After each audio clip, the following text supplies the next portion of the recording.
Hello friends, आपल्या सर्वांची आवडती मालिका पाठ राखीन या मालिकेच्या आजच्या सोमवार 6 जुलैच्या एपिसोडमध्ये एकानंतर एक धमाकेदार ट्विस्ट आले आहेत.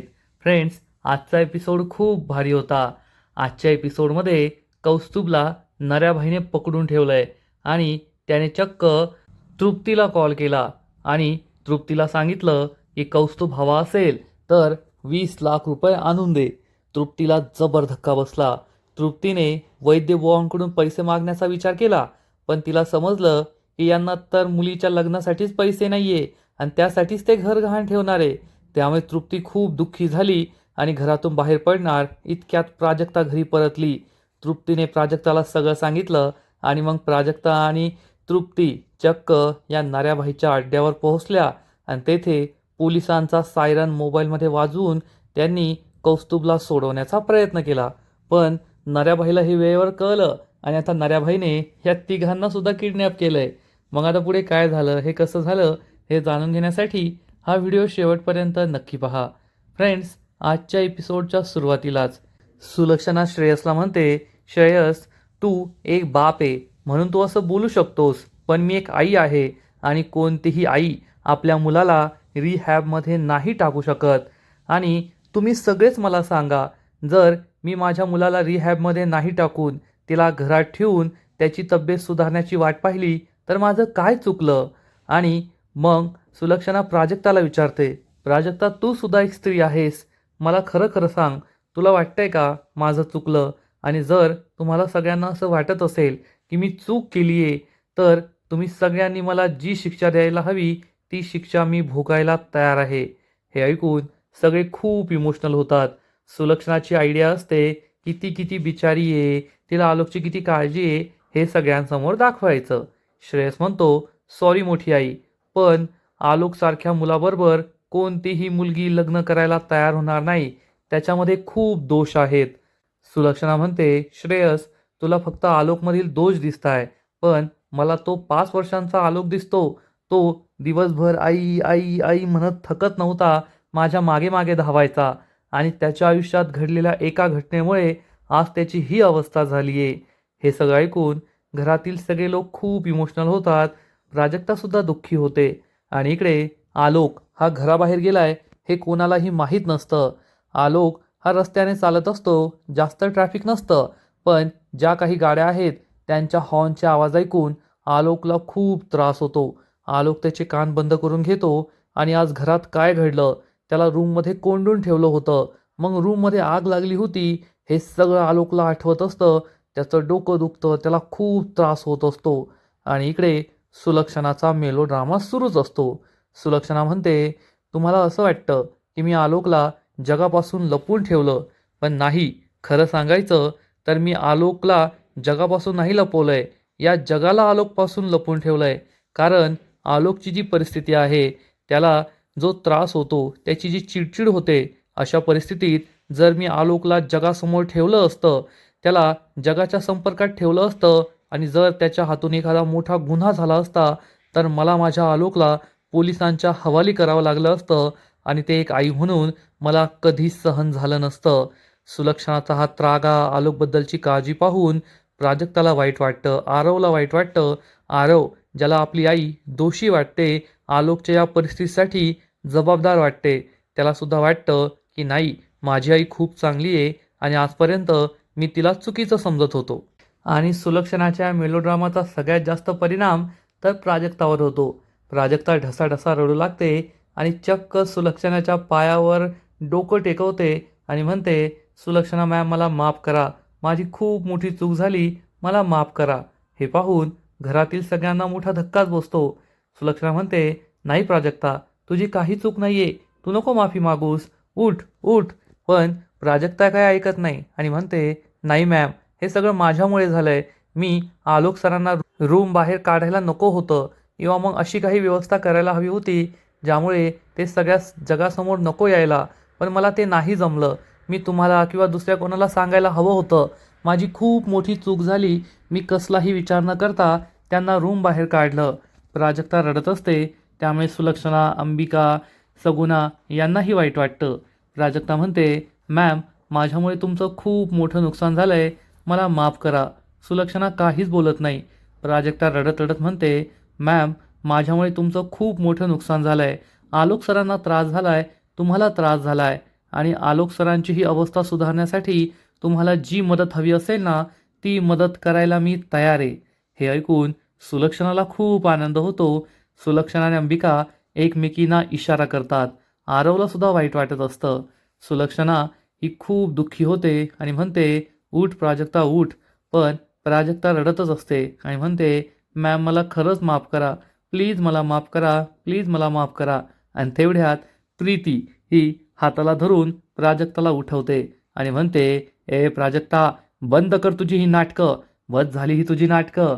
सुलक्षणाला राग आलेला असतो, पण प्राजक्ताचा जेवढा अपमान होईल, तिला जेवढं दोषी ठरवलं जाईल, तेवढीच तिच्या मनात मी काहीतरी करते, मी तुमच्यासाठी काहीतरी करते, ही भावना वाढीत जाईल.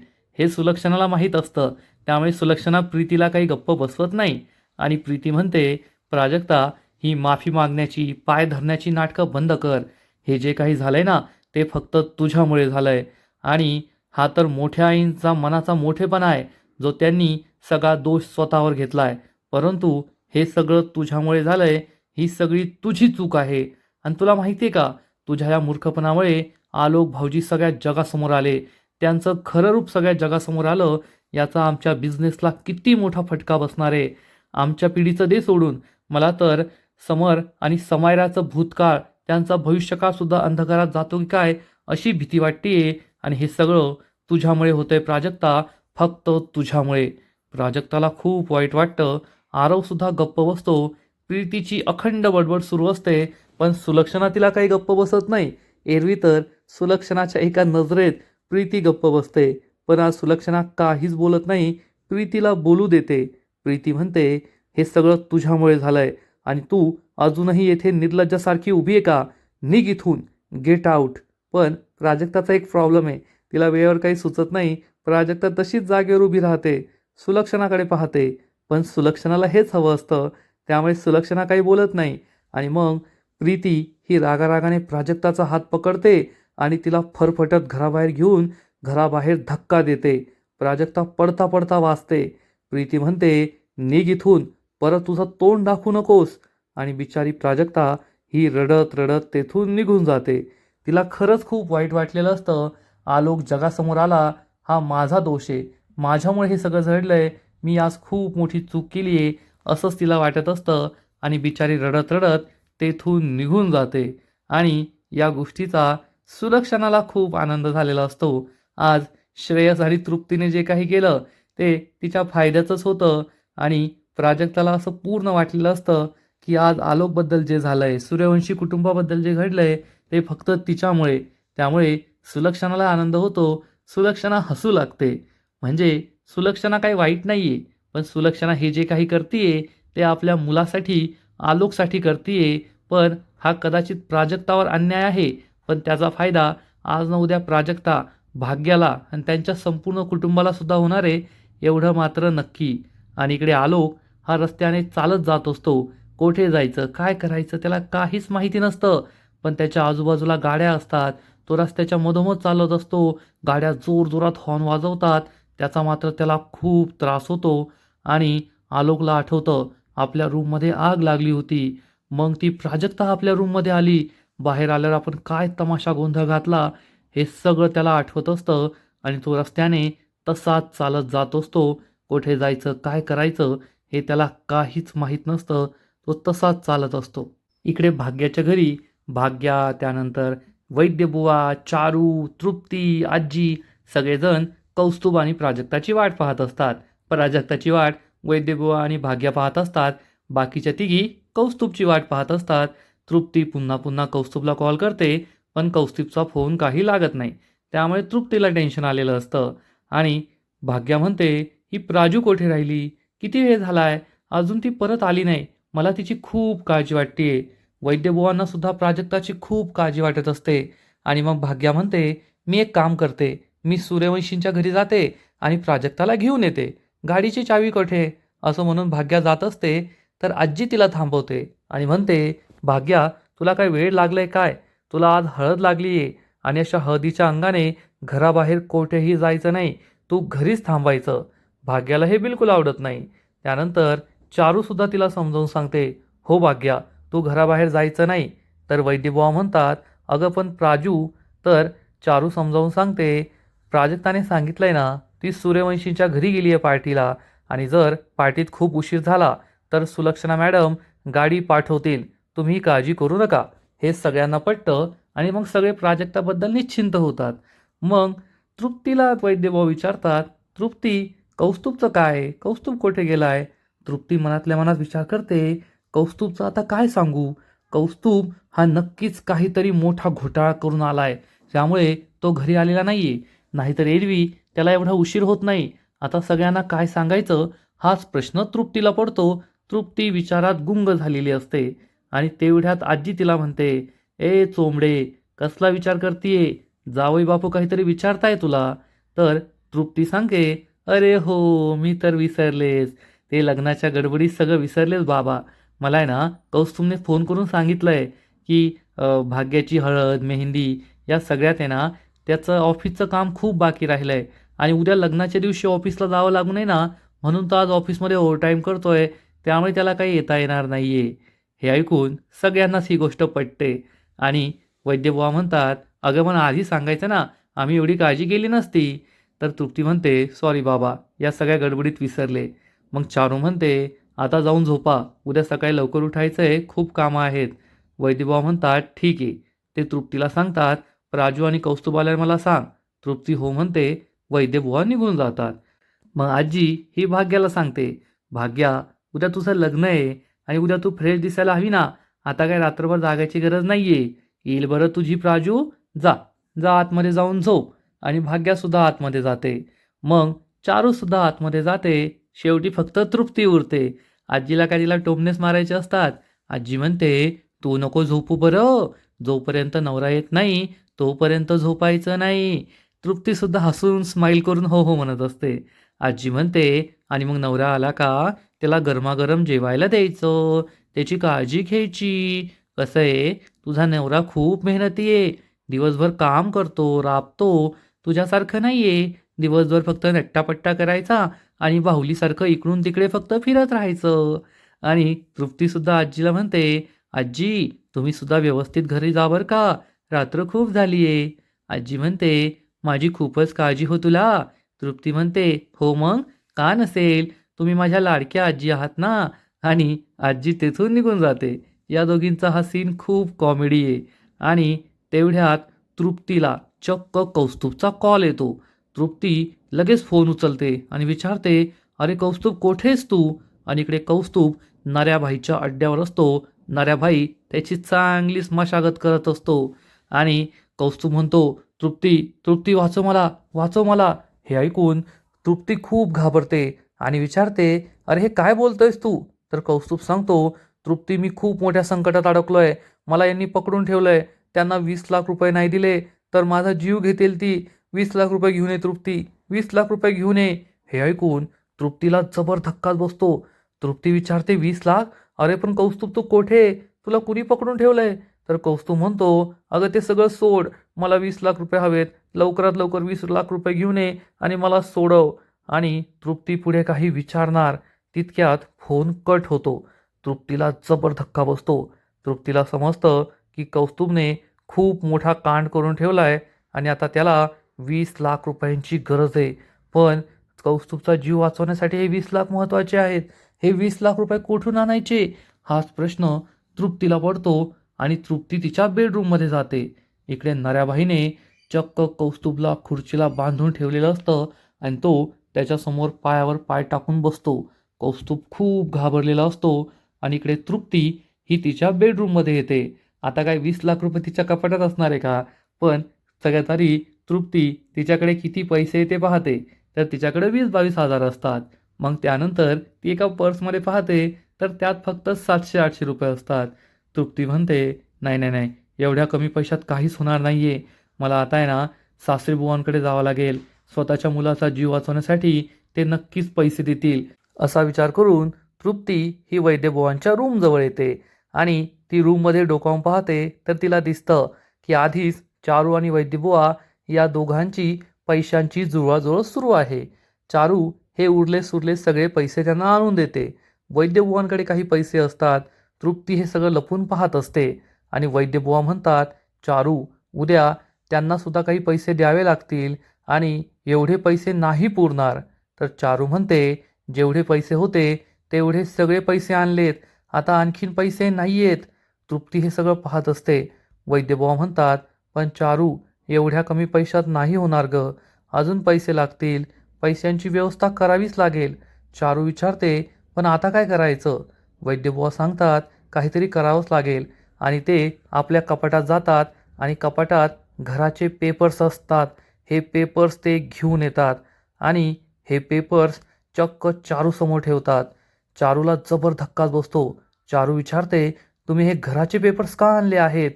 तर वैद्यबुवा म्हणतात, आता हे करण्याशिवाय आपल्याकडे दुसरा कोणताच पर्याय नाहीये. चारू म्हणते, नाहीया, हे आपलं राहतं घर आहे, मी ते तुम्हाला गहाण ठेवू देणार नाहीये. हे ऐकून तृप्तीला जबर धक्का बसतो. वैद्यबुवा म्हणतात, मग आपल्याकडे दुसरा कोणताच पर्याय नाहीये, आपल्याला हे घर गहाण ठेवावंच लागेल. तृप्तीला खूप राग येतो. तृप्ती चिडून म्हणते, अरे यांना स्वतःच्या मुलीच्या लग्नासाठी 1,00,000-2,00,000 रुपये जमा करता आले नाही, ते माझ्या नवऱ्याला वाचवायला 20,00,000 रुपये कुठून देणार आहे? नाही नाही नाही, यांच्याकडून काही होणार नाही, मलाच काहीतरी करावं लागेल. असा विचार करून तृप्ती घराबाहेर पडते आणि इकडे भाग्याला खूप टेन्शन आलेलं असतं की अजून प्राजू घरी का आले नाही. तेवढ्यात भाग्याला आठवतं, प्राजूने एकदा सूर्यवंशींच्या घरातील एक इमर्जन्सी नंबर दिला होता आणि भाग्या लगेच या नंबरवर कॉल करते. तर हा प्रीतीचा नंबर असतो. भाग्या तिला सांगते, हॅलो, मी भाग्या बोलते, तुमच्या घरी ट्युशनला घ्यायला येते ना त्या प्राजक्ताची बहीण, ती तुमच्या घरी पार्टीसाठी आली होती, ती अजून घरी आलेली नाहीये, ती तेथे आहे का? तर प्रीती चिडून म्हणते, नाही नाही नाही, ती केव्हाच येथून गेली, तिच्यामुळेच पार्टी लवकर संपली, तिने आमच्या पार्टीचं आणि सूर्यवंशी कुटुंबाचं खूप मोठं नुकसान केलंय. असं म्हणून प्रीती कॉल कट करते. भाग्याला कळतच नाही ही बाई असं का बोलत होती आणि जर प्राजक्ता तेथून निघालीये तर मग अजून घरी का आले नाही याचंही टेन्शन तिला येतं. आणि इकडे सुलक्षणा ही तिच्या रूममध्ये न्यूज चॅनल पाहत असते मोबाईलवर आणि त्यात आलोक सूर्यवंशीने किती मोठा गोंधळ घातलाय यावर न्यूज सुरू असते. ही न्यूज पाहून सुलक्षणा खूप टेन्शनमध्ये येते, कारण शेवटी तिच्या कुटुंबाची आलोकची बदनामीच होतीये. तेवढ्यात आरव तेथे येतो. आरव पाहतो की आपली आई हीच न्यूज पाहतीये आणि आरव सुलक्षणाला आवाज देतो. सुलक्षणा लगेच उठून उभी राहते, डोळ्यातलं पाणी पुसते. आरव हे पाहतो. सुलक्षणा म्हणते, आरव तू नको टेन्शन घेऊ, मला बिझनेस महत्त्वाचा नाहीये, मला फक्त आलोकची बदनामी व्हायला नकोय.